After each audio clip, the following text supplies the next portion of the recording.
ஆளவந்தார் ராமானுஜரை காஞ்சி வீதியில பார்த்தப்போ இவங்க பரஸ்பரம் பேசிக்கலைனாலும் அடுத்த வைஷ்ணவத்தை தழைக்க செய்ய போறவர் இவர் தான்ன்றது ஆளவந்தார் புரிஞ்சுக்கிறாரு. தன்னுடைய சீடனான பெரிய நம்பிட்ட ராமானுஜரை கூட்டுண்டு வர சொல்றாரு. இப்போ பெரிய நம்பி அங்க போய் ஆளவந்தாருடைய 2 பாடல் பாடினே அவருக்கு ரொம்ப சந்தோஷம் ஆயிடுச்சு ராமானுஜருக்கு.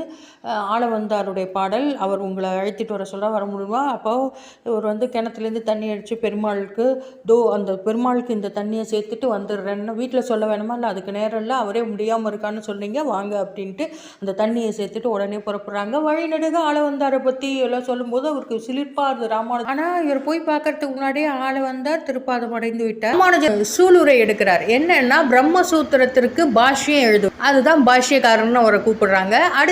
அடுத்து வேதத்தோட சாரமா நம்மாழ்வார் தந்த விஷயங்களை வைணவத்தின் மூலமா பரப்ப செய்யும். பராசரர் வேதவியாசருடைய புகழ பரப்புவேன். அப்போ ஆளவந்தாருடைய உடல்ல 3 விரல் மடங்கின நிலையில இருந்தது. சூளுரை எடுத்த பிற்பிற இறைவால நிலைக்கு வந்ததாகவும் தகவல்.